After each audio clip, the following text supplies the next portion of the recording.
Well, let's go ahead and talk about field planning. And field planning is just basically being aware of your surroundings in terms of compatible crops and susceptible crops. And good field planning is just good common sense that'll help maximize your success and the results with the Enlist weed control system.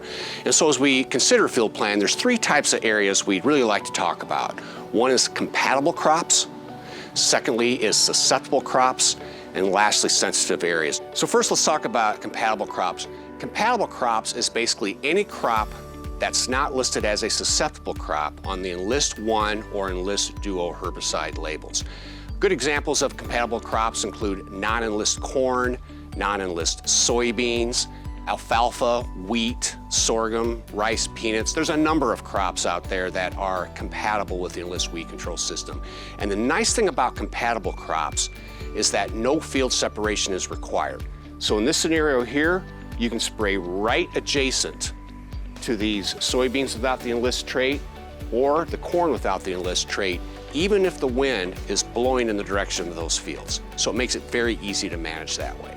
Secondly, we'd like to move into susceptible crops. Susceptible crops have a very high sensitivity to 2,4-D. Good examples of sensitive crops include grapes, tomatoes, cucurbic crops, pumpkins would be one, and a variety of others. And it's important to note that susceptible crops are clearly defined on the Enlist 1 and Enlist Duo herbicide labels. What you want to make sure of, this is a very critical point to remember, is if the wind is blowing from the Enlist application towards a susceptible crop, you don't want to do that. That's a scenario where you want to wait until the wind is blowing in a more favorable direction to avoid any potential damage to that susceptible crop. And then the last area we want to cover is sensitive areas. In this example, we've got trees here to the north. A sensitive area is basically any area that's been designated by the EPA as being a potential habitat for a protected species. In a lot of agricultural intense regions, good examples might include woodlots or wooded areas, wetlands, marshes, things of that nature, or maybe a natural grass area with waterways, areas where a protected species may potentially be present.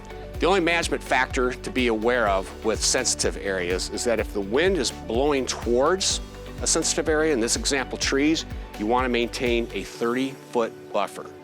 But if the wind is not blowing towards that sensitive area, then you can spray right adjacent to it, similar to the scenarios you would have with compatible crops. And so that's the elements of basic successful field planning. Just be aware of compatible crops, especially be aware of susceptible crops, and lastly, be aware of sensitive areas. And as always, more information is available on enlist.com or in the product use guide.